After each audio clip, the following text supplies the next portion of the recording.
Yeah, I had an experience here I wanted to share. It was something I actually just had it when I woke up. I just wrote it down.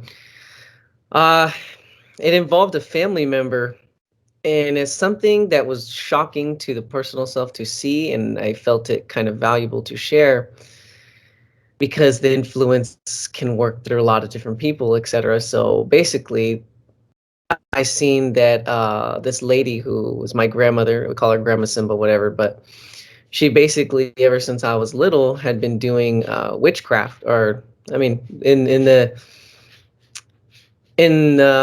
kind of quote Mexican culture, we call it brujeria. So basically, been doing that on me ever since I was little, and I confronted her about it, saying, okay, well, why have you been doing this? You've been giving me all these gifts ever since I was little, so all these things you gave me just to use me in these different things, and so I had to confront her about it, and so I was shown that, but I wanted to share that, not so much about myself, but as to the many different forms that it can take, and then the people it will utilize seem like friendly and close in these things. That was the experience, you say? Yeah, that was the experience because I noticed my physical health had been declining. I was getting paler in these things, and I was wondering what the heck was going on. So I really put I wanted to figure it out. I put my focus on to kind of figure out where the heck it was coming from. And so the guides showed me, I was provided a view as to what was actually going on. Because started out kind of goofy. Like, I didn't mention this part, but it started out kind of goofy where I was walking on a grass field and I got hit by something from like from this video game called Minecraft. I used to play it when I was little.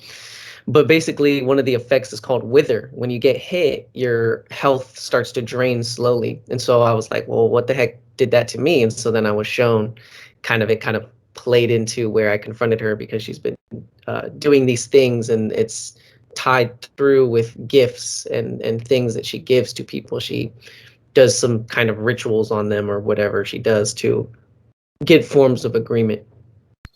I know you had that other experience too with the tongue.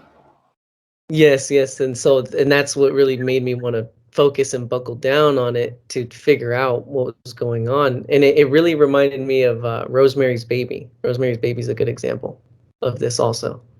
Is that something you want to share with the tongue experience too, or not? Oh yeah. So I had an experience also. I was looking in the mirror and I noticed I had some really elongated hairs coming from just below my bottom lip, growing down past my chin. And I was like, well, that's kind of odd. I started like plucking at them. I was like, these long old hairs. I got a beard going on. So what happened next was I peeled my bottom lip downward so I could see inside my mouth. And I noticed the hair was growing inward, in toward my mouth, like on the inside. And I was like, well, that's really strange. And I started going at it with my tongue, and I noticed the tip of my tongue had the hair also. And then it was in my cheeks and these things. And I was like, well, that's really strange. It didn't hinder my ability to talk, and they weren't coarse, or they didn't choke me, but they were just kind of there. And so I thought it really strange. And then all of a sudden, this kind of dark forces individual came out from the left side and was like, oh, well, it's fine. Maybe that's just the way that you are. And I kind of looked at them like, well, that doesn't make sense. It's not, hair is a natural thing, but for it to be growing in the mouth is an unnatural thing. So I didn't really pay attention to what they had said. So I thought it was interesting nonetheless, because I had spoken to Kevin about it, and he said that when he sees the hair growing in excessive amounts or in unnatural places, that it's to do with entities.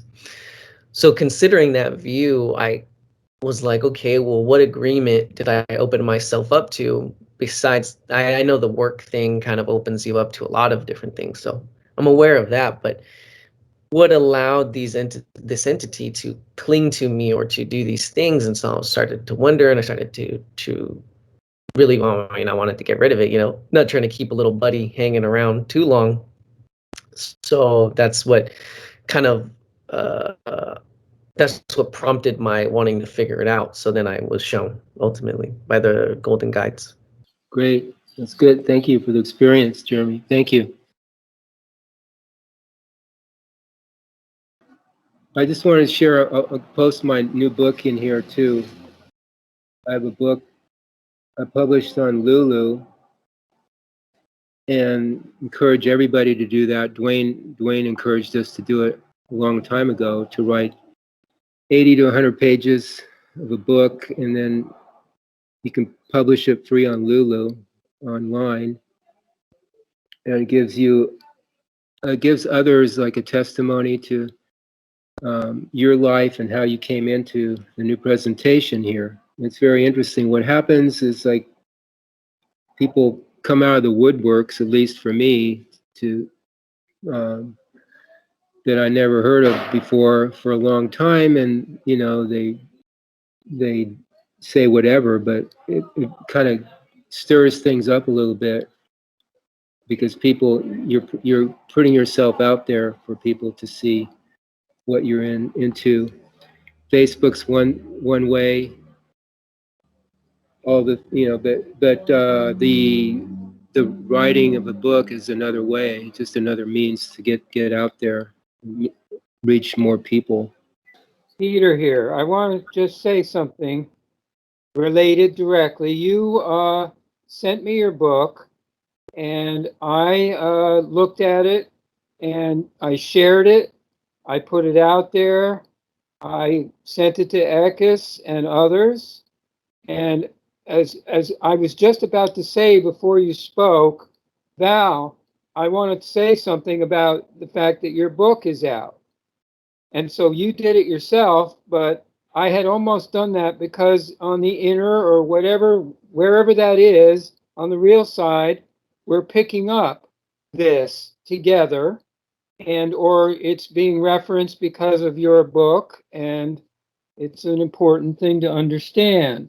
Okay, and so I love the book, and I love the whole fact that you're sharing it of your life and experiences, and your references to what was the religious or spiritual, and your historical history, and leading up to the present, and where the real is for you now. Beautiful. And that's really all it is. I would say I'm really love that, because you're expressing your wholeness. There's pictures there. They're very good. And the print is very big. It's very easy to read. This is also very good technique. And the one other thing I would add that I picked up why it's so worthy, I'm not worthy. I'm just joking. But you're like that. I'm not worthy, or you're Jim Carrey in that Animal Hunter movie. You're like that. You're really not like it's me at all. And I'm just love that also. And so the other thing I picked up about the book, a final thing, is that I also noticed, yes, there is a style of writing there that you're using, which is partially comes from what we call your partner, the ghostwriter, who many people write their biographies, and they get a ghostwriter to assist them in getting the book, biography by the celebrity person plus this writer, co-writer. And so, yeah, and I go, right, that really works. And I felt that in the book. I sensed that. And I also like the parts that you use quotes from Rebazar talking to Paul Twitchell in Stranger by the River, which my partner here noticed and read to me the whole section there. And she said, I really get that part, which is a part about romantic love, and or something that I think relates to Mariam's question about soulmates just a minute ago, and or that discussion previously. And that's all integrated, because everything we're doing is all integrated at some level. and we do our best to present it. And so thank you, Val, because you've really done a wonderful job of demonstrating and presenting that. And, you know, I really great heart there I'd like to give to you right now, too. Thank you. Thanks, Peter. Yeah, I just see how Duane has expanded and refined, and really what he's done, we're doing, you know, modeling after him, and just really detailing, you know, just keep on expanding and detailing, refining this process and these references and this awareness. It's cool the way it works. We just add on to it as everybody contributes. They're adding on to this awareness and this process of becoming more aware. And Duane set everything up so we can do this. You know, without this, we wouldn't have the great reference to do it. But as people step up and share whatever way they're doing in art, you know, music, or writing, whatever, it just becomes more refined, this awareness into the creation worlds. It's sweet, it's neat the way it works, the whole thing. And we're all contributors to it.